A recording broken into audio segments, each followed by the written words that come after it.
Some of my sort of formative years as a guitar player were during the whole sort of hippie revolution, you know, and it seems to me at that age that music sort of exploded, you know, and everybody was buying guitars, and there was a million bands, and there were local high school bands, and there were bands, you know, all over the place. So I sort of got into it. Around 20, I think, I wanted to do something more sophisticated, I guess, than just straight ahead rock and roll, and I just always wanted to be able to do anything that I saw somebody else do, basically. So I knew there was a lot more to know, obviously, and that's what I got a lot of from Link. He, you know, taught me a lot about music theory, you know, how chords work and how to create chords, how to build chords out of, you know, just a few simple things, and you know, play them all over the neck, and you know, learn different scales, lift modes, and all that sort of junk.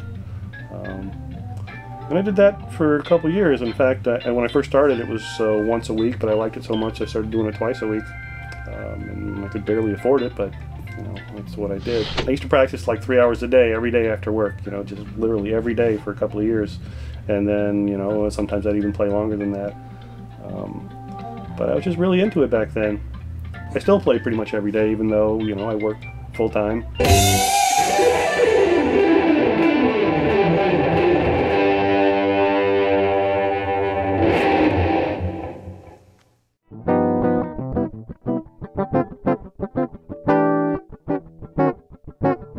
Later on, you got into playing the bass. I was sort of taking that up as my second instrument, playing bass, and I got to be where I was like at least competent, and I even did a couple of gigs playing bass.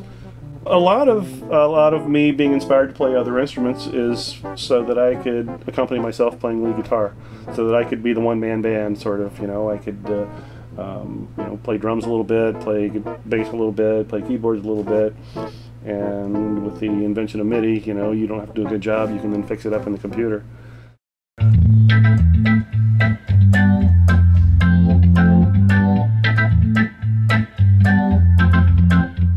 I really like Hammond organ. Always liked that, even way back in like '68. I mean, like, listen to the Young Rascals, and in that era there were a lot of bands that had Hammond organs in them. And in fact, when I was in high school bands, you know, the local bands would have either Hammond organ or they'd have a Farfisa organ played through a Leslie or something. And I just sort of always loved the sound of it. And plus, I think my brother and sister were into like Jimmy Smith type of jazz type stuff, and I like that too. The technology for Hammond organs is so old and so clunky, and even the ones that are around now, they haven't made them in years, but the ones that are around now tend to need work or break down or stuff like that. So that was kind of discouraging. And then as I looked on the internet and found that, you know, to get a good one, you know, they're about $10,000. You know, if you get one that's totally reconditioned and is in decent shape, and then the Leslie and all that. And I just said, hey, you know, I can't play well enough to deserve that.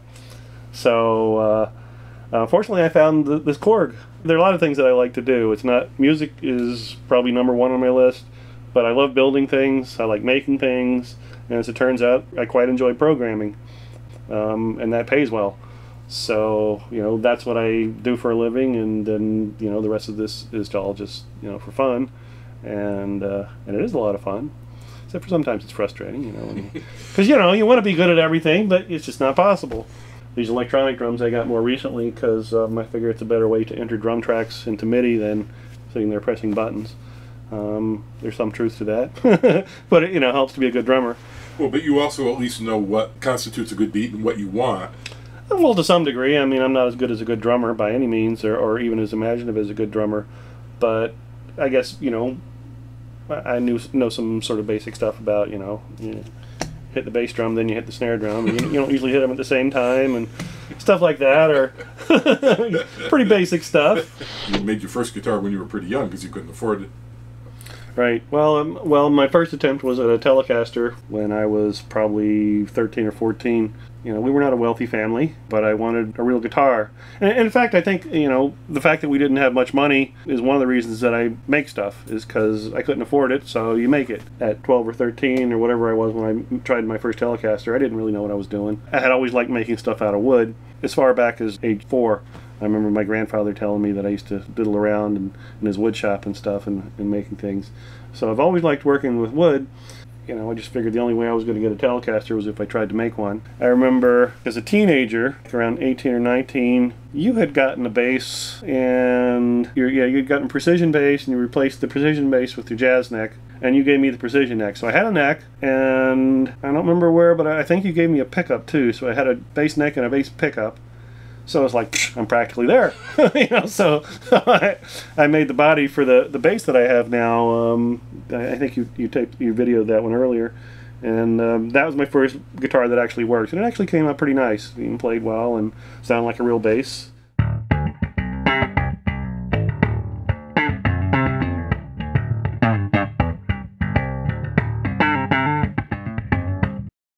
The hard part was how do you lay out the frets, you know, and so fortunately, being a programmer, I thought, well, I'll write a little program and I'll print it out. You know, you enter the scale length, the width at the nut, the width at some particular fret, whichever one you decide, and it automatically you know, calculates everything, draws it out, and then I can print it out on a like a 600 DPI printer, and I get an exact picture of the fretboard. So I take that. Spray some like artist adhesive on the back. It's, you know, it's what they use for doing paste ups, I guess, and literally stick that on a piece of wood, and that tells me exactly where to make the cuts for the frets, and it also lays out, you know, position markers. So you know, just follow the dotted line basically, and you know, cut it that way.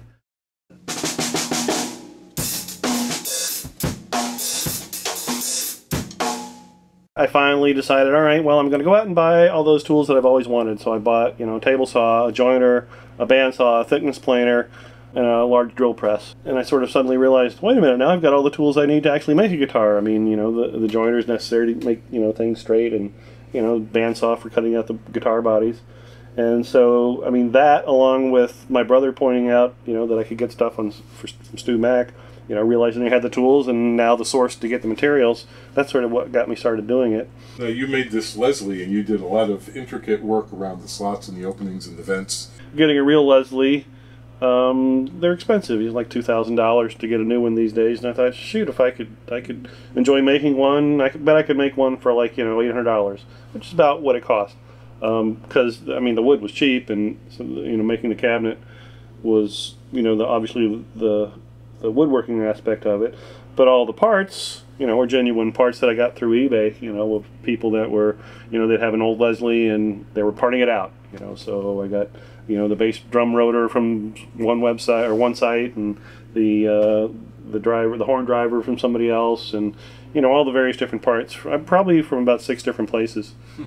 You know, the dimension, you know, if you look on the web enough, there are sites that tell you the exact dimensions of a Leslie. And there are some pretty good photographs there, and in fact, I made that mostly from a photograph as well.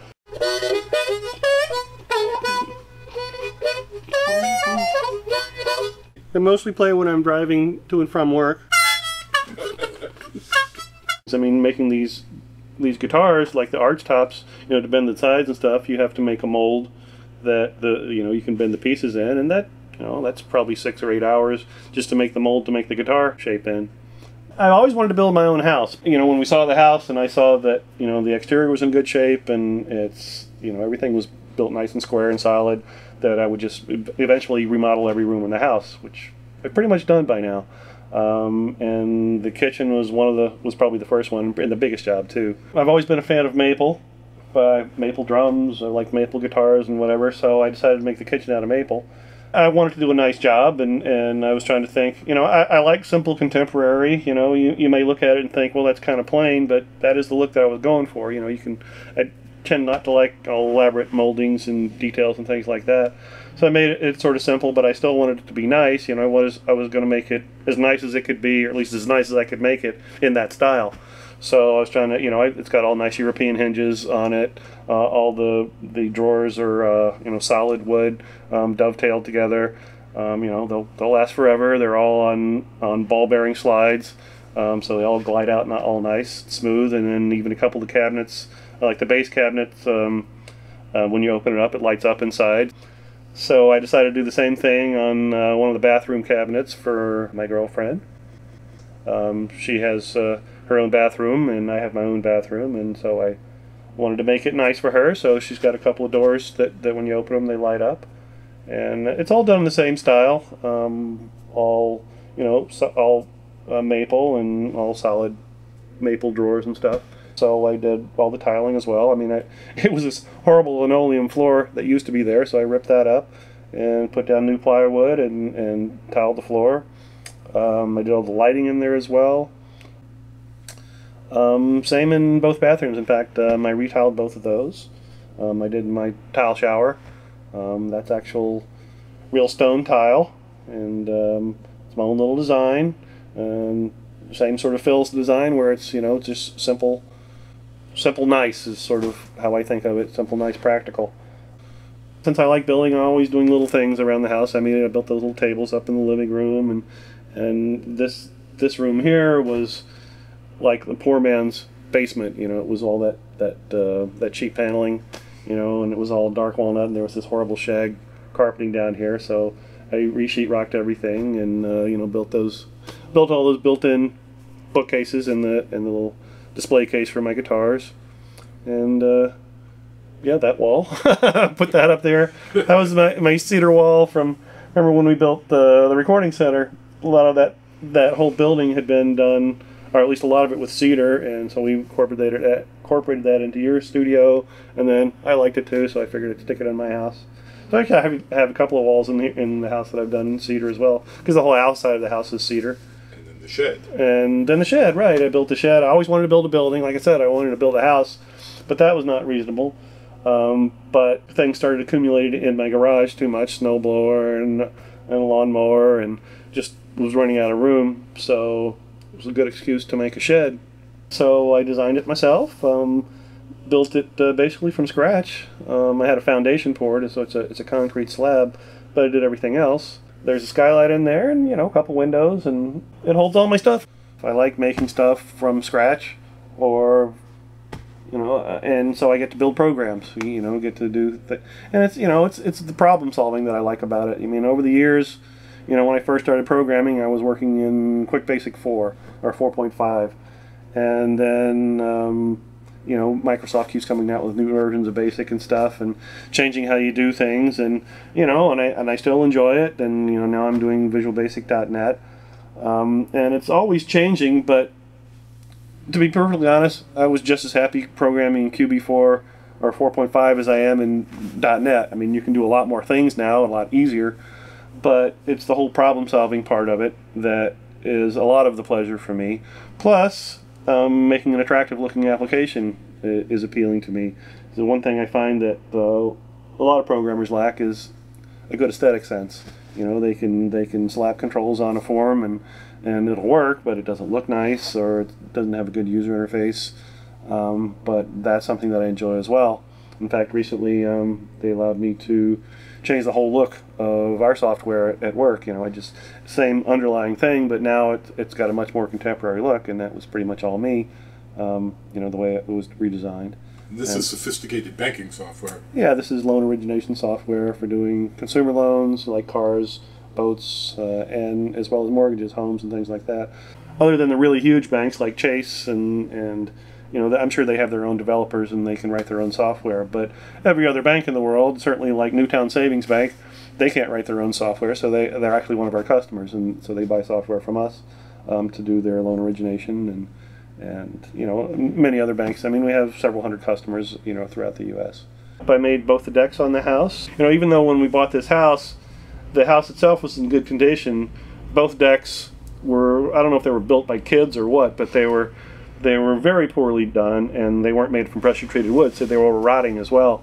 So it was a lot of work, but it's been there now for like 15 years, and it's aged nicely and just as solid today as it was then.